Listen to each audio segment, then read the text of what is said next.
Amar Akbar ya dari tiga. Jadi teman-teman bisa kalian saya buka, kalian perkenalan ya di kolom chat, bisa sampaikan dari batch berapa sama ini ya tempatnya ya, lagi di mana gitu posisinya.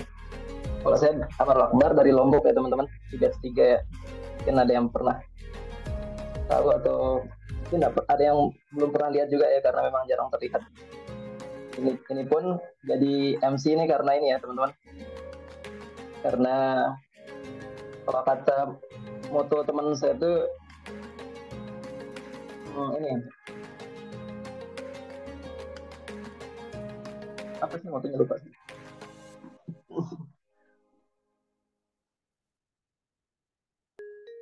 Motonya apa ya? Hmm, kalau ada yang lain kenapa harus saya gitu. Jadi ini karena teman-teman lihat saya di sini berarti yang lainnya lagi ya ada ya, lagi ada yang kesibukan gitu. Jadi saya menggantikan teman. Itu sih. Kita 21 orang ya. Kita mulai dari jam 5.23. Nah, kita buka aja teman-teman ya, biar nggak kelamaan gitu ya. Di sini udah jam 6.23 soalnya. Ya, Bismillahirrahmanirrahim. Assalamualaikum warahmatullahi wabarakatuh. Waalaikumsalam warahmatullahi wabarakatuh. Alhamdulillah, alhamdulillahillazi hadana li hadza wa ma kunna linahtadiya laula an hadanallah. Asyhadu an la ilaha illallah wahdahu la syarikalah wa asyhadu anna Muhammadan abduhu wa rasuluh la nabiyya ba'dah. Alhamdulillah teman-teman, untuk teman-teman AOD ya, alumni dan guru kita ya, juga ada Ustadz Asep dan para fasilitator. Semoga di pagi ini diberkahi ya urusan-urusannya dan selalu sehat ya, selalu dalam lindungan Allah dengan dan keluarganya. Jadi teman-teman, pertama-tama senantiasa kita ucapkan hamdalah ya, alhamdulillahirabbil alamin atas limpahan rahmat, karunia serta kesempatan gitu ya, kita bisa dipertemukan di pagi ini, di pertemuan ketujuh ya kalau nggak salah. Dan selanjutnya selawat serta salam juga kita aturkan kepada junjungan alam Nabi Allah Muhammad SAW, yang atas perjuangan beliau ya kita bisa merasakan gitu nikmatnya Islam gitu ya, dan kita bisa berpuasa seperti sekarang teman-teman. Jadi kita udah masuk 10 hari terakhir ya, 10 hari terakhir, semoga bisa dikebut gitu ya, kita bisa ngejar. Kalau banyak sekali kata-kata motivasi gitu ya dari para ulama, kalau kalau di akhir ini udah apa, kuda pacu itu dia mengarahkan semua tenaganya di akhir gitu, katanya Ibnu Ibnu Qayyim ya, kalau Ibnu Al Jauziyah gitu. Sedangkan kalau Ibnu Taimiyah itu bilang eh, yang dilihat itu akhirnya ya, bukan bukan kurangnya di awal gitu. Jadi semoga kita bisa maksimalkan akhirnya ini. Bahkan di acara kita kali ini teman-teman semoga diberkahi ya, bahkan dan di hari Jumat juga. Jadi silahkan dipanjatkan ya doa-doa terbaik gitu selagi kita kajian. Dan teman-teman mungkin biar bisa interaktif ya nanti sama pemateri, bagi yang nggak berhalangan bisa menghidupkan kamera gitu ya. Dan kembali diingatkan ya teman-teman, kalau acara ini program Sanlat itu diisi oleh Ustadz Asep Supriyatna dan tim fasilitator AUD ya teman-teman. Jadi kalau pertemuan ketujuh ini insya Allah dari Ustadz Firman nanti yang akan membawakan. Dan tujuannya kembali diingatkan ya, program Sanlat ini dibuat agar kita bisa meningkatkan level spiritual kita selama Ramadan, terlebih bagi para penyeru kebaikan, pengemban dakwah. Itu kalau di hadis kan man soma man koma gitu ya. Ramadan imanan wahtisaban gitu ya. Kalau katanya ihtisab itu dari kata hisaba gitu. Artinya kita tuh mengevaluasi gitu. Ada sesuatu yang bisa kita evaluasi dan dikembangkan gitu. Jadi semoga dari program kita ini banyak yang bisa kita kembangkan ya dari spiritual kita, bahkan dakwah kita nanti ke depannya teman-teman. Seperti itu. Ustaz Firman gimana? Udah siap Ustaz Firman? Insya Allah, Ustaz Amrul Akbar. Jadi teman-teman sebelum kita mulai ya, kita mulai dengan bacaan Al-Fatihah ya bersama-sama. Dipersilahkan teman-teman.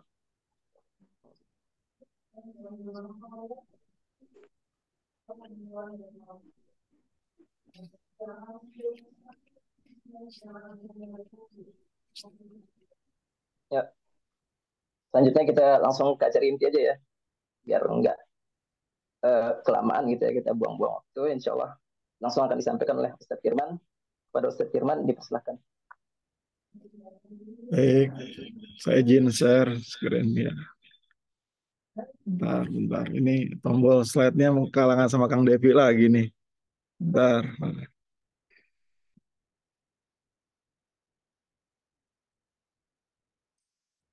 Share.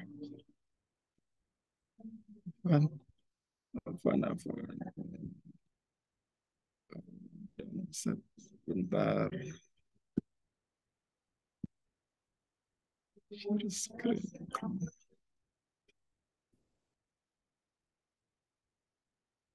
Sudah muncul ya? Muncul, Tat. Baik, bismillahirrahmanirrahim. Assalamualaikum warahmatullahi wabarakatuh. Warahmatullahi wabarakatuh. Alhamdulillah. Alhamdulillah binikmatil iman wal Islam. Hudal linnasi wa bayyinati minal huda wal furqan wa arsala rasulahu bil huda wa dinil haq liyuzhirahu ala dini kulli walau karihal kafirun. Asyhadu an la ilaha illallah wa asyhadu anna Muhammadan abduhu wa rasuluh. La nabiyya wa la rasul. Alhamdulillah di pagi hari yang cerah ini kita sama-sama masih diberikan kesempatan oleh Allah Subhanahu wa taala untuk tatap muka, untuk saling belajar, untuk saling mengingatkan sebagai seorang muslim. Ini kesempatan saya yang keberapa Kang Devi ya? Yang ketujuh kali ya dari semua pembicara ya. Iya, betul. Ini alhamdulillah sehat semuanya ya. Apa kabarnya semuanya nih? Alhamdulillah. Ini nggak kelihatan orangnya Kang Ageng, tapi suaranya paling keras kayaknya ini ya. Alhamdulillah. Oh ada Ustaz. Masya Allah. Ini kalau ada Ustadz Asep, saya harus menggunakan ilmu seni menata hati ini. Ya, kalau ada ketemu guru itu ya. Nggak tahu kenapa, kayak kalau ketemu Ustadz Asep tuh persiapannya walaupun sudah disiapkan selalu agak-agak deg-deg gimana gitu. Ya, kayaknya harus mengaktifkan mode seni menata hati. Alhamdulillah Bapak Ibu semua.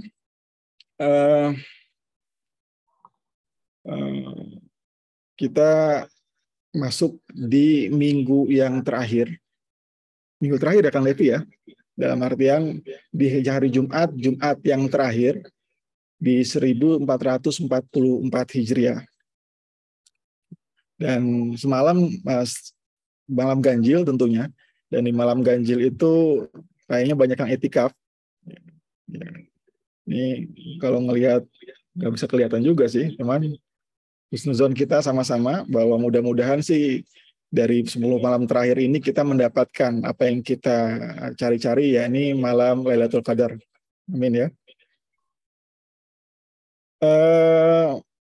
Dan tentunya kita berdoa semoga semua aktivitas ibadah dan kebaikan kita selama Ramadan ini diterima oleh Allah Subhanahu wa taala, dan semoga di hari ini dan esok hari kita semakin dimudahkan oleh Allah Subhanahu wa taala dalam melakukan kebaikan, dan semoga usia kita pun dipanjangkan oleh Allah Subhanahu wa taala di dalam ketaatan kepada Allah Subhanahu wa taala. Amin.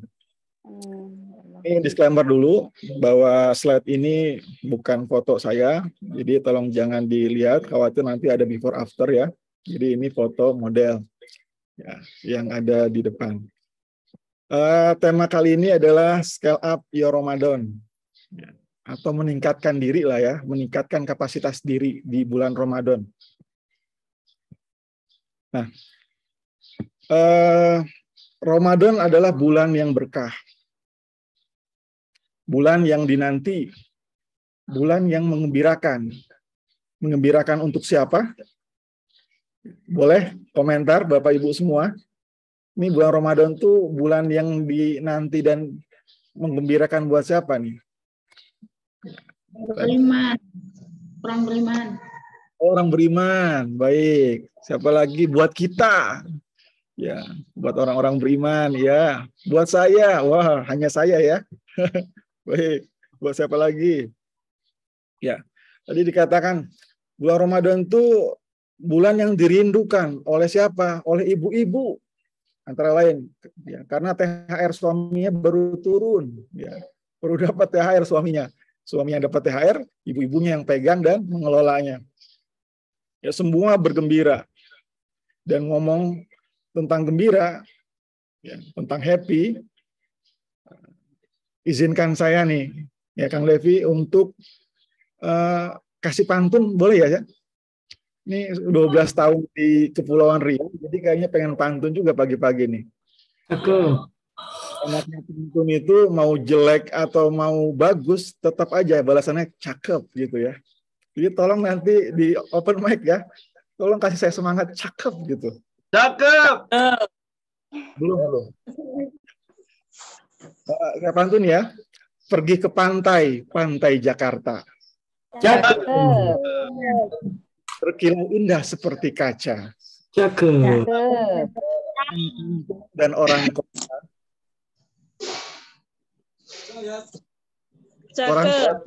Ulangi. Orang kampung dan orang kota. Cakep. Kira sambut bulan puasa. Cakep. Mas tahun di Kepulauan Riau, jadi biasanya aktivitas apapun itu biasanya lebih abdol kalau pakai pantun. Cakep. Selain orang dewasa, Ramadan pun dirindu anak-anak karena mereka menjadi pihak yang merasa paling memiliki hak untuk diberi uang atau angpau dari orang sekelilingnya. Beberapa hari yang lalu, anak saya dengan gembira lapor ke saya. Dia bilang kalau mainan kemarin yang batal dia beli di mall, ya karena sisa uang tabungannya tidak cukup, itu mau dia beliin di akhir Ramadan. Terus saya tanya, kan uangnya nggak cukup. Ya, uang dari mana? Ternyata dia udah punya pos-pos pemasukan dadakan, katanya. Dia bilang nanti kan dapat dari abinya sekian, wah dia ada jumlahnya juga, dari kakeknya sekian, dari neneknya sekian, dari tantenya sekian, dari bibinya sekian, dari omnya sekian, dan lain-lain. Cakep. Kalau di kira-kira udah pada dapat THR semua belum ya? Kang Devi udah dapat THR belum? Udah. Dari satu sumber. Oh, udah. Baik ya. Berarti kalau udah berarti dapat ya, dan nggak hanya doang dibagi-bagi. Sumber yang lain belum. Ya. Ya hari ini sudah. Yang merindukan Ramadan ya, tentunya pelaku usaha. Ya, di sini ada Bu siapa nih ya? Ada Bu Hayah misalkan. Ya, pelaku usaha. Di tengah daya beli dan faktor ekonomi yang katanya sedang tidak baik-baik saja gitu. Ramadan itu menjadi pintu harapan. Karena biasa selama 12 bulan Ramadan adalah bulan yang memberikan kontribusi paling signifikan. Bahkan kalau mereka mempunyai target omset tahunan yang lumayan besar, biasanya mereka akan mengejarnya di bulan Ramadan. Misalnya, target tahunan mereka itu adalah 100% yang harus dicapai. Selama setahun ya, setiap bulannya hanya mendapatkan 5% aja. Jadi kalau setahunnya targetnya 100% dan satu bulan dapatnya hanya 5%, maka selama 11 bulan itu hanya bisa mengumpulkan tuh hanya 55% aja. Ya, maka di 1 bulan Ramadan itulah mereka akan berusaha scale up untuk mengejar sisa yang 45% tadi. Ya, kenapa? Ya karena mereka tahu di Ramadan itu angka penjualan biasanya berlipat ganda dibanding bulan-bulan lainnya. Ya betul ya. Siapa yang pengusaha nih? Bu Haya mana atau siapa? Ini saya nggak bisa kelihatan keseluruhan ini. Siapa yang pengusaha di sini? Benar nggak ya? Datanya seperti itu ya? Atau hanya sebagian orang aja? Dan nggak hanya orang Islam aja ternyata. Ya ingat ya, nggak hanya orang Islam aja yang menanti-nanti bulan suci Ramadan.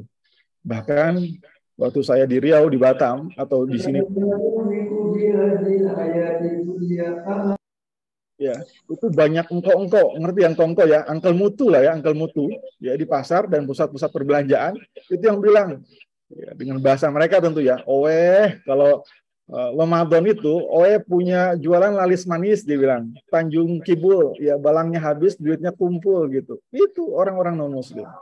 Dan semua sih rata-rata pun seperti itu. Merasa bahwa di bulan Ramadan itulah ternyata keberkahan atau kebahagiaan itu dirasakan semuanya. Jadi nggak hanya orang Islam aja, orang-orang non-muslim pun menanti-nanti, walaupun tujuannya ntar berbeda ya. Dan tentu tidak melulu saat kita membahas scale up, ya, itu membahas masalah dunia saja, atau tambah omset aja, atau tambah profit aja, atau tambah aset aja. Apalagi dikaitkan dengan momen Ramadan.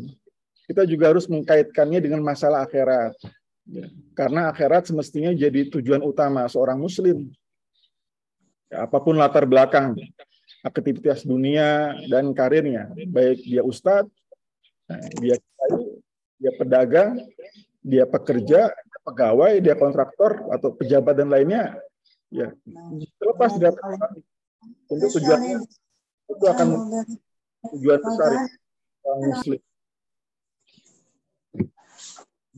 Ya, di hadis riwayat dari Imam Ahmad ini, ya, Nabi mengatakan ad-dunya fil akhirah illa kamisli ma yaj'alu ahadukum isba'ahu fa hazihi fil yami fal yanzur bima yarji'u wa asyara. Ya. Perumpamaan antara dunia dengan akhirat itu tentunya bagi seorang muslim ya. Ya, karena non muslim pasti akan beda lagi menilainya. Itu ibarat seseorang yang dari kita ya, mencelupkan jari tangannya ke lautan. Sudah itu dia angkat jari tangannya itu, maka pada saat dia melihat ada air yang menetes, itulah kenikmatan dunia. Sedangkan kenikmatan akhirat itu adalah kenikmatan lautan, seluas lautan itu. Yaitu kenikmatan dunia. Itu pun kalau orang mendapatkan dunia, ya minimal kalau yang tetesan itu mungkin kelas-kelasnya, kelas-kelas kayak model orang terkaya di dunia. Ya, kalau kita ya mungkin bukan setetes lagi, sebutiran gitu.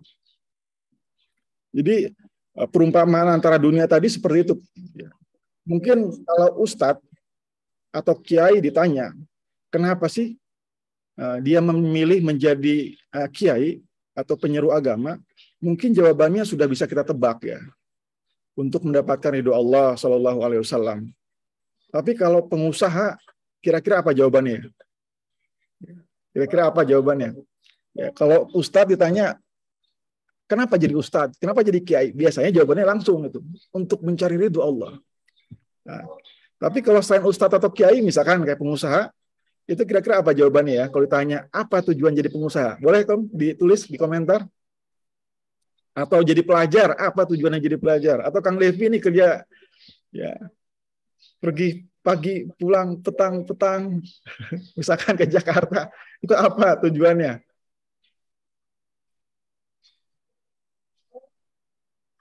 Di kolom komentar boleh, kira-kira apa sih tujuannya? Dapat profit. Oh, ini Bu Haya. Ajar biar pinter, baik. Apalagi ya, jadi pengusaha tujuannya apa? Biar profit. Jadi pelajar apa? Biar pinter. Baik, Ibu Bapak semua. Kira-kira 2 tahun yang lalu, pernah saya berkesempatan hadir dalam sebuah gathering bisnis para pelaku usaha. Ya. atau pedagang atau UMKM. Dan seperti kebanyakan acara bisnis lainnya, maka pembahasan utama adalah tentang apa biasanya? Ya tentu tadi itu ya tentang profit, ya tentang scale up, tentang ya gitulah ya, tentang bagaimana cara meningkatkan omset, meningkatkan profit, bagaimana sistemasi bisnis, membuat target, mengatur karyawan dan lain-lain. Itu gambaran kalau ada bisnis pengusaha. Tapi pada kesempatan itu ada seorang pengusaha yang ditanya, ya, ditanya secara mendalam, kenapa sih dia harus bisnis dan kenapa sih bisnisnya itu harus besar? Nah, itu pertanyaan tuh. Kenapa bisnisnya harus besar? Emang ada yang mewajibkan gitu? Bisnis kita harus besar? Emang dosa kalau bisnis kita nggak besar? Emang dosa kalau misalkan kita hanya warungan aja, nggak harus toko yang megah, yang mewah? Gitu. Emang dosa kalau misalkan di rekening kita itu nggak sampai uang juta-jutaan, hanya ratusan ribu aja gitu. Nah, ini dia jawab, ya saya bisnisnya harus besar itu karena agar ya cash flow-nya sehat. Oh, oke, cash flow-nya sehat. Nah, terus kenapa? Kenapa harus cash flow-nya sehat? Emang dosa ya kalau cash flow-nya nggak sehat? Ya agar bisa merekrut tenaga profesional, karena tenaga profesional itu kayak Kang Devi itu nggak murah, mahal. Gitu. Ya, dia harus bayar itu. Baik, kenapa harus profesional? Ya agar bisa tersistem. Karena kalau nggak profesional, maka usaha itu dipegang orang-orang yang nggak profesional, ya tentu usahanya nggak akan tersistem, akan terus aja terpegang, harus ditinjau terus-terusan sama pemiliknya. Baik, kenapa harus tersistem? Agar omsetnya bisa terus meningkat. Nah, tadi itu omsetnya terus meningkat, profitnya. Ya, ini ngomongnya dunia terus nih pengusaha nih. Emang kenapa harus meningkat? Agar hidupnya enak, nggak susah. Mau apa ada gitu ya.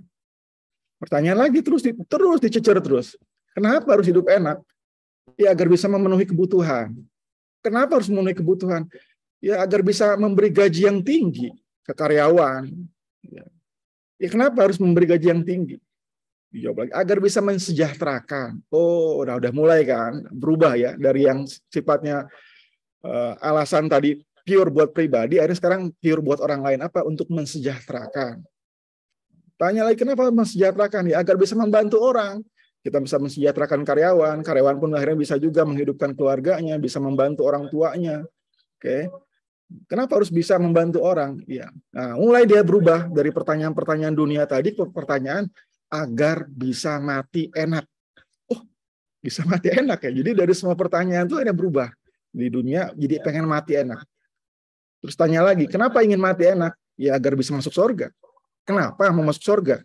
Ya agar bisa dapat ridha Allah Subhanahu wa taala. Nah, jadi ternyata apapun pekerjaan, apapun aktivitas sebenarnya kalau ditanya dengan pertanyaan why secara mendalam, mungkin why pertama, why kedua mungkin masih mengambang gitu. Tapi kalau why-nya terus sampai kepada mentok-mentoknya, jadi mau ditanya Kang Devi kah atau ditanya siapapun, kalau dia seorang muslim, pasti jawabannya adalah mencari ridho Allah Subhanahu wa taala. Dan itu bukan hanya monopoli ustadz dan kiai saja, siapapun itu, ya. Saya pekerja, tapi saya muslim. Ya, saya konsultan, tapi saya muslim. Saya pejabat, tapi saya muslim. Saya pengusaha, iya, tapi saya muslim. Ya. Jadi tema muslim itulah yang akhirnya menggerakkan kita untuk menjawab why itu tadi. Ya, jangan dibalik, saya muslim, ya, tapi saya pengusaha sih. Akhirnya ujung-ujungnya kemuslimanan itu yang hilang. Jadi apapun aktivitas kita, tema besarnya adalah kita sebagai seorang muslim. Nggak melulu bicara masalah dunia, tapi juga mesti mikirin akhirat. Begitu juga sebaliknya. Nggak hanya fokus akhirat saja dengan meninggalkan kehidupan dunia, ya. Karena Allah Subhanahu wa taala juga pernah berfirman di dalam surat Al-Qasas ya. Allah katakan A'udzubillahi minasyaitonirrajim wabtagi fima atakallahu darul akhirah. Ya Allah katakan, dan carilah pada apa yang telah dianugerahkan Allah kepadamu, yakni kebahagiaan negeri ya, yang ada di akhirat. Wala tansa nasibaka minad dunya. Akan tetapi janganlah kamu melupakan bagianmu juga, melupakan kenikmatan juga, ya, di dunia ini. Ya. Jadi harus seimbang sebagai seorang muslim. Nah, bagaimana cara kita untuk bisa menyeimbangkan, minimal juga khususnya di bulan Ramadan ini? Ini kita bicara tentang bagaimana cara scale up, cara meningkatkan kapasitas diri kita, khususnya tema besarnya adalah sebagai seorang muslim. Ada 4. Yang pertama adalah kita menentukan goal kita. Mempunyai goal atau mempunyai tujuan yang jelas. Kita harus tahu goal atau tujuan kita itu apa dan ke arah mana. Karena tidak mungkin kita bisa sampai kalau kita sendiri tidak pernah menentukan arah tujuan kita. Jadi yang kita bahas adalah goal atau tujuan utama, ya, bukan tujuan sekunder atau tersier. Tujuan goal utama ini wajib dimiliki semua orang karena ini yang akan memandu kita agar tidak nyasar, tidak lepas kendali, dan tahu apa yang mesti kita lakukan. Beberapa tahun yang lalu, saya saat perjalanan dari Bogor ke Jakarta, 2 tahun yang lalu, mungkin 2-3 tahun yang lalu, itu di kilometer 38, tiba-tiba pada saat saya isi etol, itu mobil saya mogok. Ya, sempat juga saya waktu itu posting juga ya, mobil saya mogok. Lantas pada saat mobil saya mogok, saya mau telepon, ternyata handphone saya pun tidak bisa nyambung. Kenapa? Karena sinyalnya hilang. Otomatis sempurnalah. Secara fisiknya mobilnya nggak bisa bergerak, handphone yang harusnya komunikasi saya meminta bantuan pun tidak bisa juga. Sinyalnya hilang. Ya, di situ akhirnya saya nunggu bantuan, sempat mikir-mikir juga.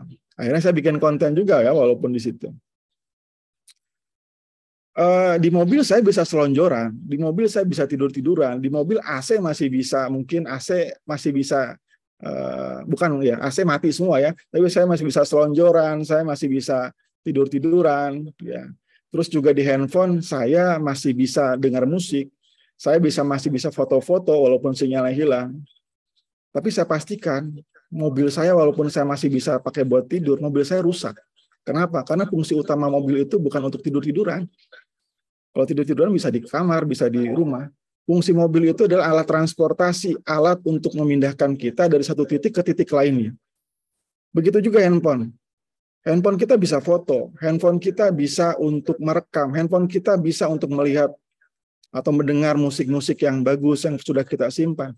Tapi saya katakan handphone saya rusak karena fungsi utama handphone itu adalah alat untuk komunikasi.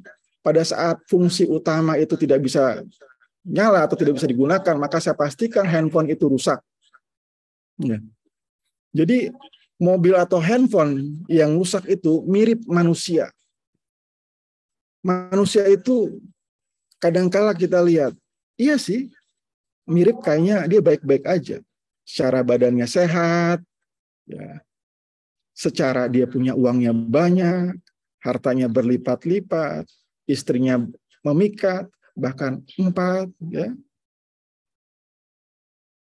Tapi Allah katakan, ya, wa ma khalaqtul jinna wal insan illa liya'budun. Allah tuh nggak menciptakan manusia itu buat mencari harta. Allah tuh nggak menciptakan manusia itu buat mencari titel. Allah tuh nggak menciptakan manusia itu untuk berlomba-lomba dalam menimbun kebahagiaan. Allah katakan Allah menciptakan jin dan manusia itu untuk beribadah kepada Allah Subhanahu wa taala. Ya, sehingga pada saat ada manusia yang dia kaya raya, kenikmatan semua dunia dia punya, tapi dia tidak beribadah dan tidak menggunakan fungsi utamanya dia, maka kita katakan bahwa dia mirip seperti mobil dan handphone tadi. Apa? Rusak. Ya, jadi rusak dia.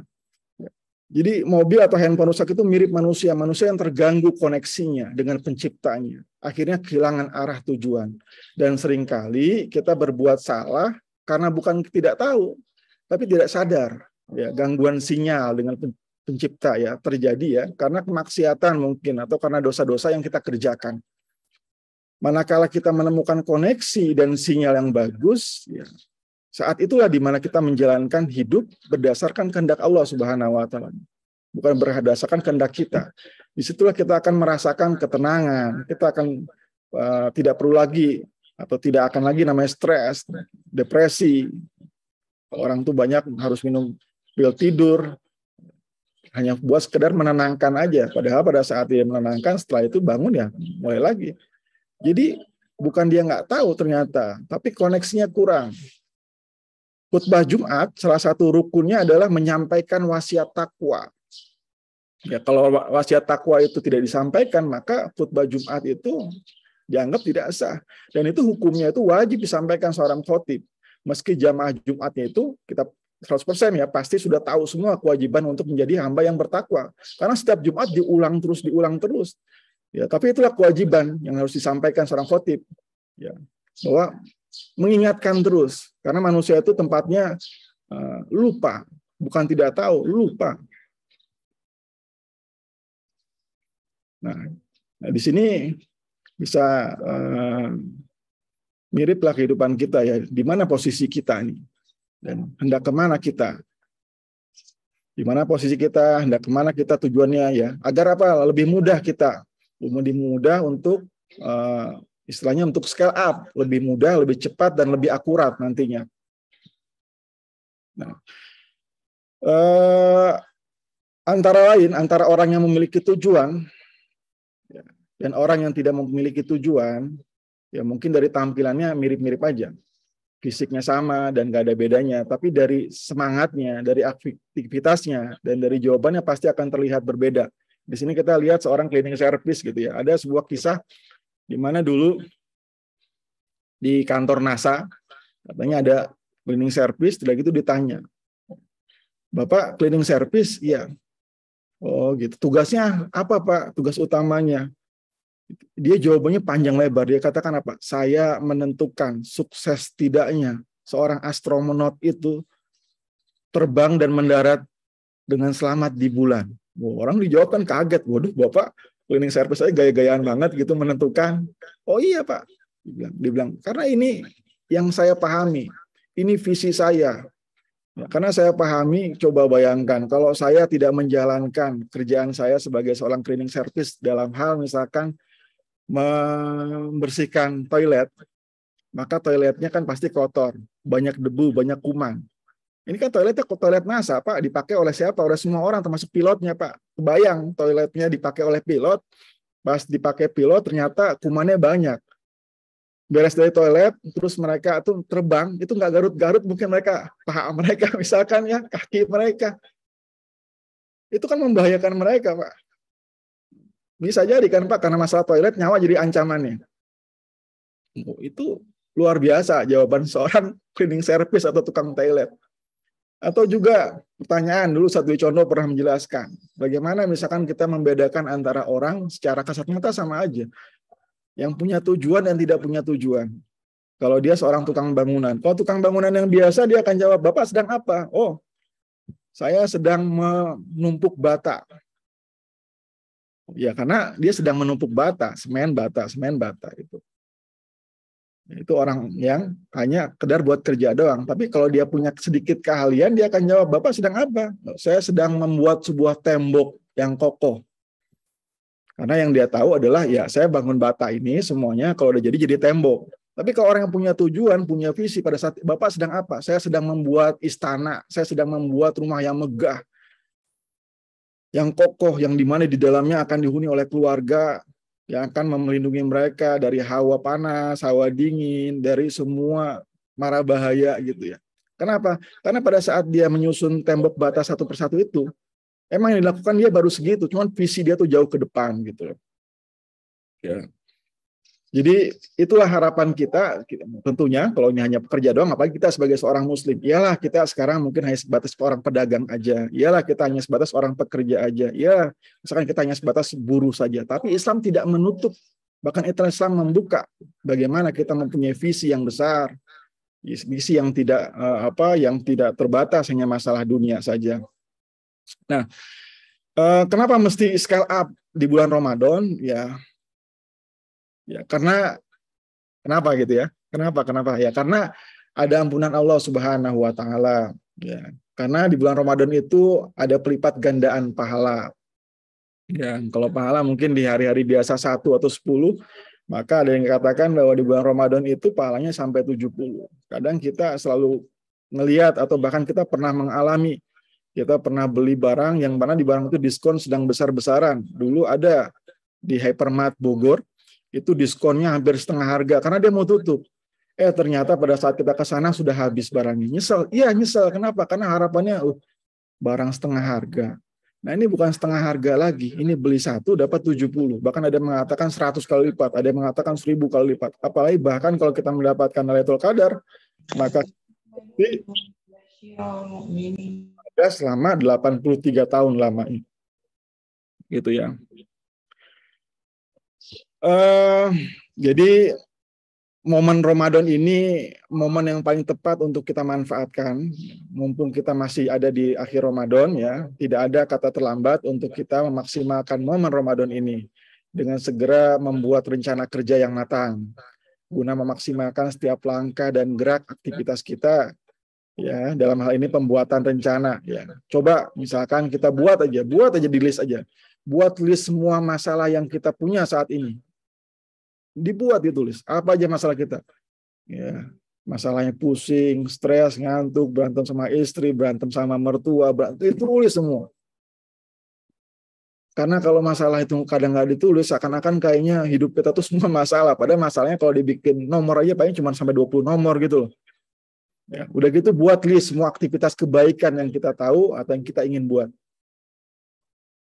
Ya, sambil juga buat ya semua target kita. Oke, ini ada masalah. Oke, ini ada kebaikan yang kita buat. Ya, ada nggak sih target kita? Kalau kita punya masalah, ya kita punya masalah. Cuma ada nggak sih target kita buat menyelesaikan masalah ini sampai kapan? Atau kita mau menimbun masalah ini selama-lamanya? Mumpung masih bulan puasa, gitu ya. Kenapa kita nggak menyelesaikan? Kalau itu berkaitan dengan tujuan hidup kita. Karena manusia itu tempatnya salah dan lupa ya. Jadi harus ditulis ini, wajib ditulis. Kenapa? Ya karena banyak ibu-ibu, contoh kasus banyak ibu-ibu itu yang pulang dari pasar itu menyesal. Kenapa menyesal? Aduh lupa beli tempe. Aduh lupa beli apa? Kenapa Bu? Ya lupa beli ayam. Ini kok malah bumbu-bumbunya dibeli, ayamnya nggak dibeli, makan bumbu kita. Kenapa? Karena ibunya lupa bikin catatan. Nggak bikin catatan. Beda sama ibu-ibu yang pulang dari pasar, dia pakai catatan. Ingat selalu. Ya, jadi pentingnya. Nah, ini kita bikin to-do list. Dan, nah, ini punya kawan ya. Ini punya kawan ngaji, dan saya comot aja ini. Ini luar biasa target aktivitas dia, to-do list dia selama bulan Ramadan. Ini kalau diterusin lagi, di bawah itu masih banyak ini. Ya, ini karena pakai slide, maka saya capture aja. Bayangkan, dia punya edisi Ramadan, coba. Dia bikin Excel, tanggal 1 Ramadan, 2, 3, 4, 5, 6, 7 Ramadan, itu yang bintang-bintang ini yang dia checklist ya. Ntar ada tanggal 8, 9, 10, 11, 12, 13, 14 Ramadan. Karena dia katakan bahwa hidup ini penting, waktu ini penting, dan cara atau terlihatnya saya benar-benar mementingkan itu semua adalah dengan saya membuat ini. Kita lihat, dia katakan di sini edisi Ramadan, Maret sampai April. Pengen apa tujuannya? Punya capai apa? Pengen sedikit berbicara, sedikit bergurau, dan mengecilkan volume suara Anda. Jadi yang cempreng-cempreng mau dikecilin gitu ya. Atau yang agak-agak kasar dia memperbaiki. Ya. Terus jadi juga di sini, jangan membalas kemarahan orang dalam hal apapun, cukup katakan saya karena so imun. Terus dia baca semua Google Text, ya semua catatan atau yang dia punya, terus baca Google Calendar karena biasanya dia buka pagi-pagi dia baru tahu ada jadwal apa aja di situ yang harus dia tunaikan. Terus niat iktikaf dan sholat tahiyatul masjid. Ya, terus sedekah subuh plus doa-doa. Terus dia selalu di sujud terakhirnya Allahumma inni as'aluka husnul khotimah. Ini punya kawan saya ini luar biasa ini. Saya akhirnya merasa tergerak, oh iya ya, saya punya apa ya? Dia punya panjang banget. Kalau dilanjutin kayaknya hampir mendekati 100 dia punya ini. Dan ternyata pada saat saya lihat ini semuanya hampir dicantum kecuali di tanggal-tanggal, oke, di nomor 21 nih. Nah, ada bacaan dia pengen mengazamkan membaca Al-Baqarah ayat 285 sampai 286. Ini biasanya sebelum tidur ya.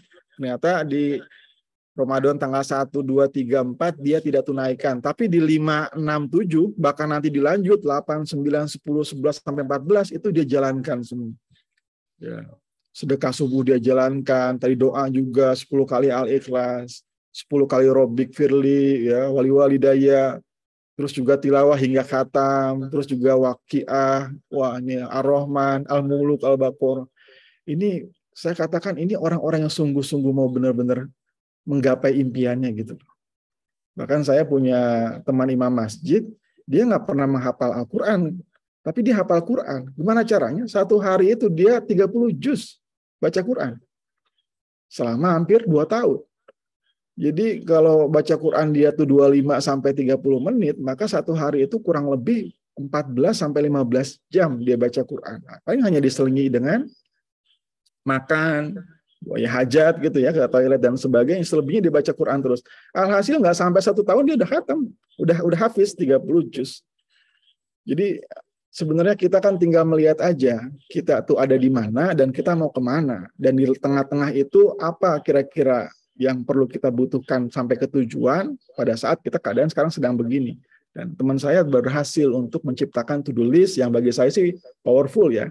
Sangat-sangat luar biasa, sholat syuruk, sholat tarawih, sholat hajat, sholat taubat, dan tentu akan beda lah orang-orang yang nggak pernah mengerjakan ini. Ya, saya mungkin nggak pernah mengerjakan ini, dengan kawan saya dia akan beda. Dan ternyata benar.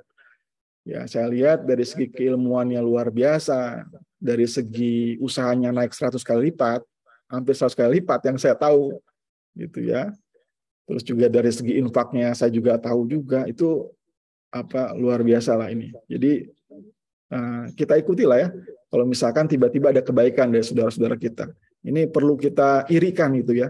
Jangan kita irikan masalah dunia terus, karena kalau iri masa dunia terus itu ujung-ujungnya yang harusnya kita syukur malah kufur. Tapi kalau misalkan kita iri masalah-masalah akhirat seperti ini, akhirnya kita berlomba-lomba ya, fastabiqul khairat gitu. Ya. Nah, sudah kita bikin to-do list tadi yang panjang tadi, ya. Ya. Saya ingin katakan bahwa satu planning yang dieksekusi itu jauh lebih baik dibanding 1000 planning yang hanya ditulis tanpa dijalankan. Apalagi ada 1000 planning, 1000 dijalankan, itu powerful banget gitu. Kayak kawan-kawan saya tadi itu, dia punya hampir 100 to-do list dan 100-100-nya dia jalankan. Tapi kalau belum bisa, ya cukuplah bahwa to-do list itu baru awal. Akhirnya itu ada eksekusi. Percuma kita tiba-tiba punya 1000 jurus, kalau hanya diajarkan sekali-sekali, enakan punya 1 jurus, ya. Tapi dilatih selama terus-terusan.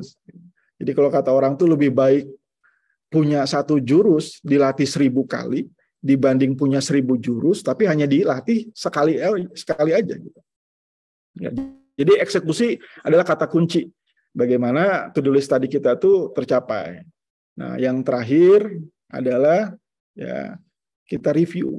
Dari tadi kita udah bikin goalnya, terus kita bikin to-do list-nya, terus kita eksekusi, maka terakhir kerjaan kita adalah mereview. Kira-kira dari keseluruhan tadi, reportnya seperti apa? Saya ini udah berubah belum? Saya kemarin sama sekarang ini udah berubah atau belum? Kalau berubahnya berubah lebih baik atau lebih jelek? Seperti yang di materi Ustadz Asep ya, hari ini itu lebih baik nggak dibanding hari kemarin? Atau hari ini lebih baik nggak nantinya dibanding hari besok? Ya, kalau hari ini lebih baik dibanding hari kemarin, kita beruntung. Tapi kalau hari ini lebih sama aja, ya kita rugi. Tapi kalau hari ini lebih buruk dibanding hari kemarin, maka kita celaka. Ya, karena itu hal ini perlu dilakukan. Ya, tadi membuat goalnya, terus juga tadi apalagi tadi ingat nggak membuat goalnya, terus membuat to-do list-nya. Sudah membuat to-do list-nya, mengeksekusi, dan terakhir kita review. Di review itulah nanti kita bisa melihat lubang-lubang mana aja ya. Teman saya tadi di awal-awal tanggal 1, 2, 3 masih ada yang ngobang-ngobang, ternyata di tanggal-tanggal di Ramadan selanjutnya dia full semua. Tandanya review ini bisa memaksimalkan dan mengisi lubang-lubang kesalahan yang kita kerjakan sebelumnya. Itu aja ya yang bisa saya sampaikan. Saya serahkan kembali ke Mas Amarul Akbar. Ya, Insya Allah ya, nggak sampai sejam gitu ya materinya. Intinya teman-teman punya tujuan dulu ya. Terus kalau udah punya tujuan itu harus serius tuh tujuan. Ya teman-teman, sebelum ini ya, sebelum lari ke proses selanjutnya tanya jawab ya, kita ada yang mau di-share sebentar.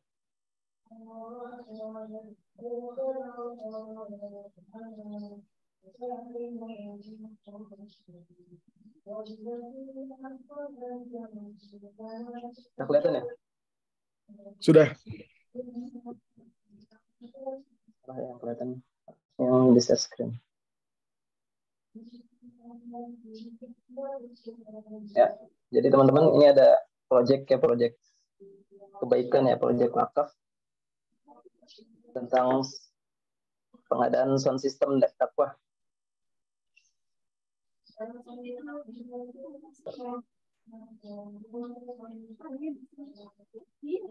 Ya, jadi dakwah sendiri ya teman-teman itu adalah seruan dari Allah ya.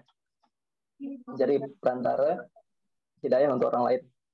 Jadi kalaupun ataupun andai pun tidak ada dakwah ya, mungkin saat ini Islam tidak akan sampai kepada kita ya. Jadi teman-teman, tidaknya dalam dakwah itu juga ada 3 hal utama ya. Itu ada pesan, media, dan audiens. Jadi saat pesan udah dikemas dengan baik nih, kita udah belajar gitu di AUD gitu ya, dengan menarik dan disampaikan oleh orang terbaik gitu ya, maka peran media ini begitu penting ya untuk menyampaikan pesan cintanya Allah gitu. Jadi art of dakwah yang fokus mencetak para pembicara berpengaruh saat ini atas izin Allah sudah ratusan ya yang udah ikut bersama kami.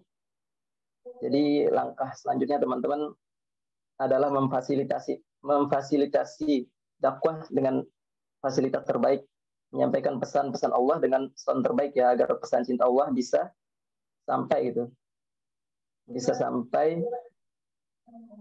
kepada audiens dan membuat mereka tercerahkan. Jadi mumpung Ramadan ya teman-teman, ini udah di list gitu ya, berapa totalnya gitu ya, banyak sih ya teman-teman ya, tapi insya Allah ini langkah terbaik gitu. Kalau kata ulama itu siam sama sodakoh itu ya, itu kalau disatukan maka wajib baginya itu surga gitu katanya, kalau salah satu kata ulama gitu. Jadi teman-teman mumpung juga di hari Jumat gitu ya, di hari Jumat mungkin bisa gitu kita mengeluarkan harta-harta terbaik untuk mewakafkan gitu. Wakaf ya, wakaf nanti insya Allah pahalanya akan terus mengalir ya jika terus digunakan gitu alatnya. Dan juga mungkin kalau memang nggak ada ya di hari Jumat ini, nanti teman-teman bisa niatkan gitu di malam-malam terakhir atau sisa dari Ramadan ini, insya Allah bisa diniatkan untuk di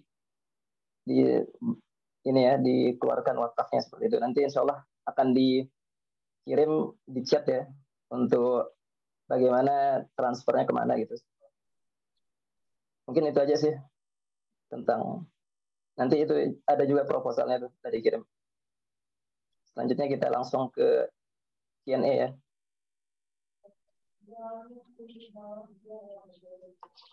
Mungkin ada yang bertanya teman-teman, bisa langsung open mic ya.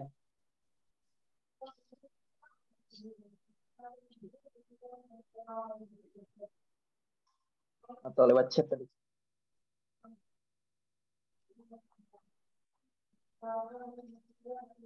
Ya, ada yang bertanya?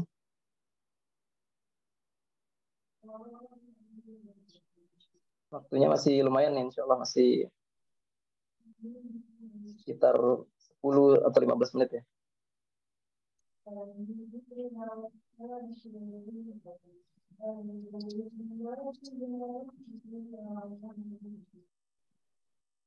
Masih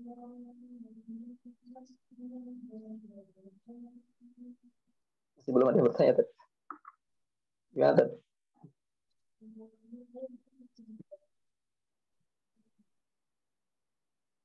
Ada tambahan mungkin, Ted?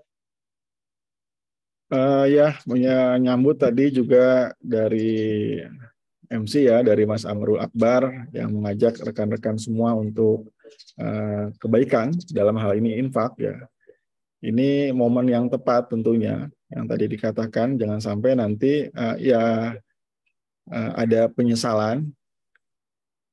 Infaknya pasti berpahala juga di luar puasa, tentu kan akan sayang ya pada saat nanti kita melakukan kebaikan pada saat diskon Allah itu sudah hilang gitu ya.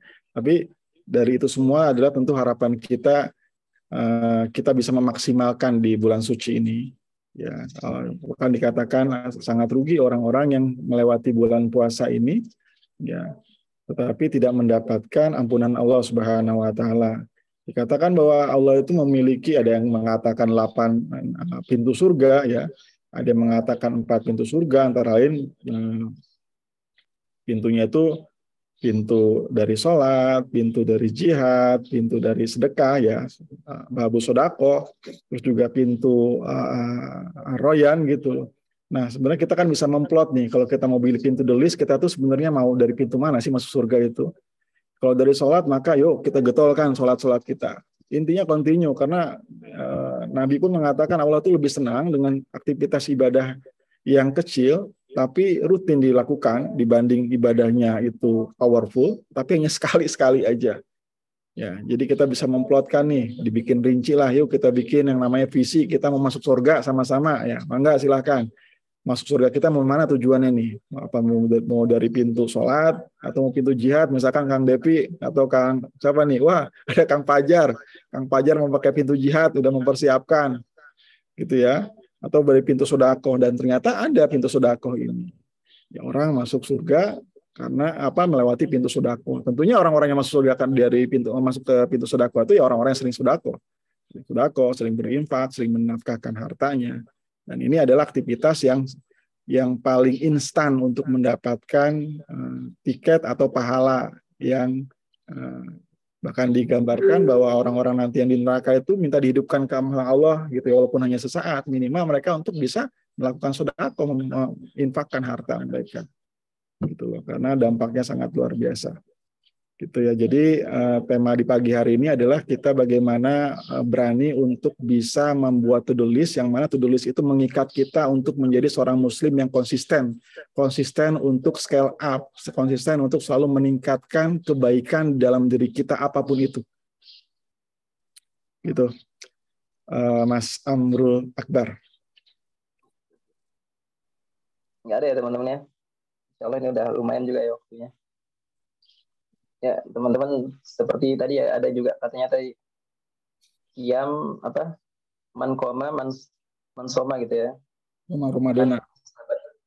Nah, jadi ada ihtisab gitu, kita disuruh menghisab gitu, memperbaiki diri kita gitu, ada perintah ihtisab gitu ya teman-teman. Jadi mudahan sisa Ramadan ini bisa maksimal kita untuk dikejar gitu dari banyak amal soleh gitu, termasuk wakaf tadi, teman-teman bisa wakaf di mana aja, terutama di AOD ini teman-teman bisa membantu untuk dakwah ya, insya Allah.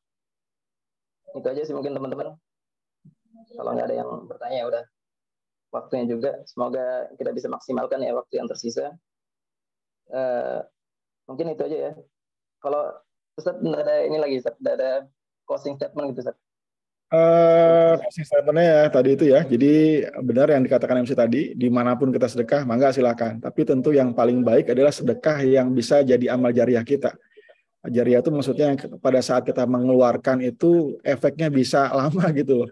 Yang ngasih makan bagus, cuman makan kan selesai, atau memberikan sesuatu bagus, cuman kalau bisa misalkan memberikan sebuah barang yang barang itu tuh bisa digunakan untuk kebaikan, ya, apapun itu, ya, misalkan membangun masjid kah, membelikan kendaraan buat masjid kah, misalkan, atau tadi itu membelikan mic ya, kalau istilah Ustadz Asep itu pada saat kita melakukan mic itu atau sound system itu sangat besar manfaatnya bahkan dibanding kamera itu sendiri. Kadang-kala kita dilihat di YouTube sendiri pada saat ada gambar yang kurang bagus itu nggak terlalu pengaruh visual kita. Kenapa?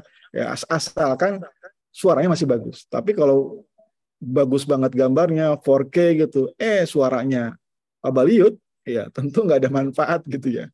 Ya karena itu mari sama-sama kita memaksimalkan sisa dari kayaknya nggak sampai 7 hari lagi nih ya.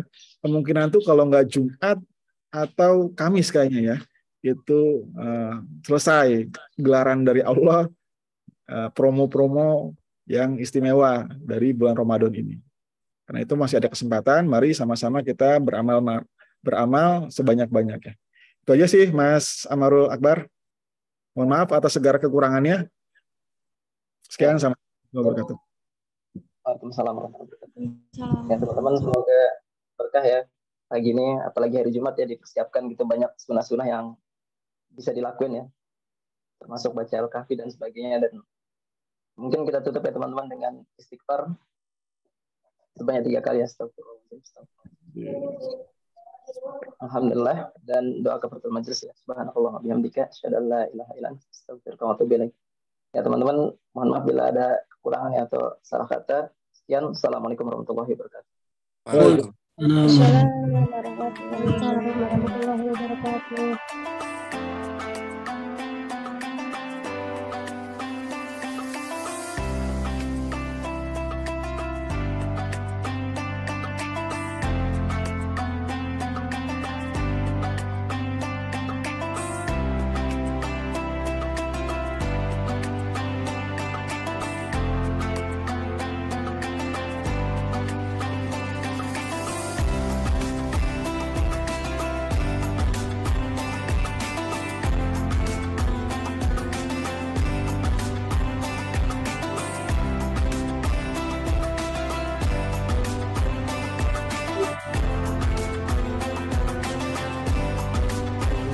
Ustaz, izin pamit.